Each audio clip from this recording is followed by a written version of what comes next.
What superhero are you? Peacemaker. Get out of here, motherfucker! You a fan? There's no superhero called Peacemaker. Dude, I'm fucking famous. Not that famous. Aquaman, he's famous. Fuck off. Let's make something clear. From now on, I will call it Peakmaker, because this show is absolute peak, and I will never back down from my opinion.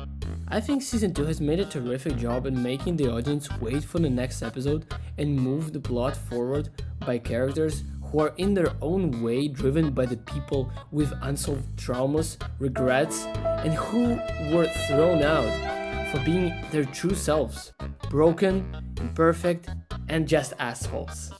But before we get to the main point, I really want to address something. You know what kind of criticism I've been hearing from some goobers on the internet? That apparently there is too much of James Gunn.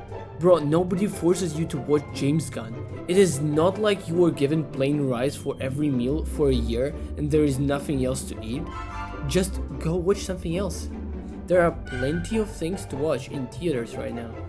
I personally love James Gunn and what he's doing with the DC universe, and I think we need to, for God's sake, just appreciate that we're given a well-made comic book content by a guy who loves comic books, and we should stop hating on everything just because it is popular nowadays. Why hate? Just try and give constructive criticism. Anyway, Peacemaker is a type of show which just brings you a sense of coziness, which for me comes from characters you actually come to liking, knowing they're complete assholes. Do you think I feel good when after some dude does some atrocious act that I have to kill them? I don't know.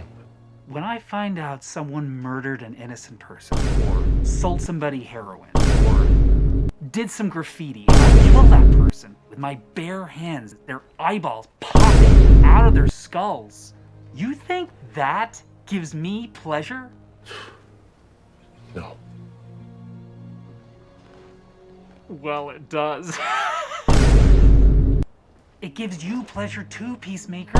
That's because we're born killers. What separates us from other killers is we only kill bad people. Usually. Unless there's a mistake. Now, do I sound like a fucking maniac? But they're trying so hard not to be, laughing it off all the time, and all that is stuffed with some superhero and multiversal adventures. I find it very cool how all that combined feels so natural and doesn't oblige you to read comics, so you can just genuinely enjoy it. I split the review into parts, which include 3 major topics I want to break down, which is also supposed to help to complete my overall take on Season 2. So let's dive into it. Let's go! Does the multiverse actually work? I think people are not just tired of the multiversal concept, but of how it only exists to be convenient rather than benefit the story. There are usually 2 major problems with multiverses. First one, stakes disappear as you can always go to another universe and bring a died character back, because there are an infinite number of universes where he is alive. Or you defeated a villain and then apparently he's back. Infinite worlds are what makes the main story feel unimportant. Unfortunately, this tactic is a literal golden cow for all studios. You stop fearing for the characters, you stop caring for the plot, because all that just doesn't matter now. Second one, the multiverse does not give perspective or any shift to main characters' arc. The bad type of multiverse does it with the characters just discover stuff and play with it, like, wow, the streetlights here are reversed. It does nothing to the story, does nothing to the characters, just a different environment, which is not a bad thing. But for the concept to fully work, it must also push your story forward, shift characters' belief, and change perspective. So Gunn actually fixes these 2 problems in Season 2. He uses just one different universe and makes the plot revolve around it. It sets up a way better world than the one Chris lives in.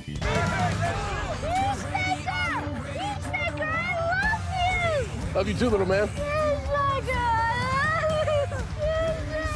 That's a bit much. You know what it reminds me of? However, Gunn complicates the whole concept, making it not just another universe to discover, but a stumbling rock for the whole season, also sneaking a plot twist into it. He makes us feel intimidated by setting up a threat which is not a world-ending one or a collapse of all universes, but a more grounded one. the world full of freaking Nazis. The giant fucking mural of Hitler? Fuck, how'd I miss them? Matt, please. You instantly lock in and imagine the worst. Those are our stakes. And you feel that these ones are real, because everything that divides the two universes are literally one door and like 100 meters. Gunn also makes this universe a visual representation of Chris's inner conflict. It plays a crucial role in Peakmaker's arc, as the temptation to leave his home universe grows more and more with each episode. What are the major differences between Season 1 and Season 2? Peacemaker Season 1 was about another team of sad and broken people, hiding their pain behind constant jokes, killing and perversions. This is what Gunn likes, but it was just done so goddamn good that I would say that Peacemaker Season 1 is one of my favorite TV shows of all time. So the main differences of Season 2 is that now the team splits up more often. I don't necessarily say it's a bad thing. This approach is seen through changes in pacing of Season 2. Some of the episodes are now around 32 minutes including credits, compared to minimum of 40 minutes in Season 1. And seemingly the team dynamic seems to be quite missing this time. Because the 11th Street Kids was like the gem of Season 1. We could see how they go from being random people to each other to becoming actual friends. This time they all get to go on their personal path, as if the story challenges their friendship, and through this separation shows how strong the bond really is. I think much slower pacing also helps with the big reveal in episode 6. This whole adventure changes everyone, someone more or less, but the fact is that Chris from Season 2 is not the same Chris as he was in Season 1. The jokes in my opinion hit less this time. What in the fuck is this? You know, if I bust up a drug ring or whatever, I just take everything and I put it here. Why? Because if I give it to the cops, there's a good chance they're corrupt and they could steal it. Or worse, use it themselves. Dude, there has to be like millions of dollars here. Adrian, just last week you told me you were broken-ass me to pay for your breakfast. Well, I'm not gonna use this, man. No way. It's blood money, you crazy? Yeah, man, you don't want to deal with blood money, and that shit goes to the grave with you, trust me. What got out? I'm black! Compared to Season 1 where they seem to be more carefully implicated into dialogues. And I'm not saying there are less jokes now, but I think characters have become more vulnerable and finally can talk openly about their feelings, which makes the tone of this season a little more serious. However, in my opinion, some individual jokes just didn't land. Some jokes are also very repetitive this time. I mean, compared to Season 1 where I think almost every single joke made me giggle, this time I noticed regress. Especially on Vigilante's part. He's still one of my favorites, but sadly he doesn't get to do much. Now we have a lot of music moments, but while watching some of them I found myself a bit overwhelmed. I really appreciated the quiet moments of Season 1, which gave us and the characters some room to breathe. But here it feels like it just plays non-stop. And I don't know what's up with the Eagly and this bird hunters plotlines, but I wasn't invested in it, as it seemed like just a distraction from the main story. In Season 1, every scene counts, and having Eagly was just a nice touch to show what kind of man Chris is, and add some wholesome moments of true friendship between them. Does it still hold up overall? In my opinion, this series still kept its magic, its Tarantino dialogues, character drama, cool action, blood, and now more implications into a new DCU. The characters have really changed in Season 2. Vigilante cries, Harcourt admits that she hates herself and doesn't allow anybody to get close to her. Chris digs into the cause of his problems and tries to be more empathetic. His story actually takes a huge turn this time. This second dimension not only resembles Chris running from problems and not facing it, but also in episode 7 when Keith almost gets killed. In this scene, Chris finally realizes it's not about the world that needs to change, but himself. And it's a beautiful idea that has been a red thread since the first season. I don't think I really care about the double piece. I just think I said that because I don't want to kill people anymore. The sad part is that unfortunately the final 8th episode really disappointed me. The final episode of Peacemaker is a mess, that's for sure. It has glued together new DCU installments, flashbacks of what happened on the boat, and the main story of the 11th Street Kids. It essentially got the lowest rating of all episodes of the show, but I don't think it's the worst one. For me, it just didn't work as well as, for example, episode 7 did. What episode 7 was setting up was a comeback of Keith and a big moral dilemma for Chris. If he can truly change and be a good man, or he's forever cursed to lose his loved ones.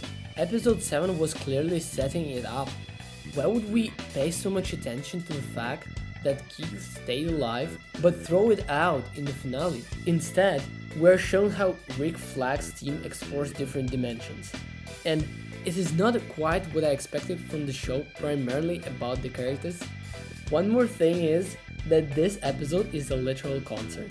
I know Gunn likes music, and he's allowed to film what he likes, but you should always know some limits. This is the final episode and there should be more sensible content.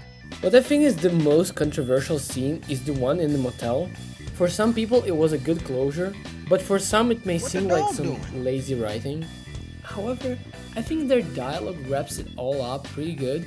Adebayo shows Chris that there are still people in this world that love and appreciate you for your true self. I think it is a good moment, as I think the whole flashback with the boat is shot beautifully. I also think Danielle Brooks just gave all of her best. Some other scenes also did a good job of finishing each character's arc. In fact, I'm still not 100% satisfied by this finale, not because it is completely bad, but because it gives a lot of unnecessary information to the viewer and overwhelms him with quite a lot of different plot lines that are more of a build-up to the new DCU projects than an actual closure of the story of Peacemaker. It could have used all previously established content and make an action and drama-packed episode. Okay, this episode is an hour long. Oh here we go again. But ironically, it doesn't show enough of the closure. It spends our time setting up the Man of Tomorrow instead of focusing on the main plot. Some scenes just go by so quickly that you cannot properly comprehend what happened. Explain to me how the Bio managed to get Chris out so quickly.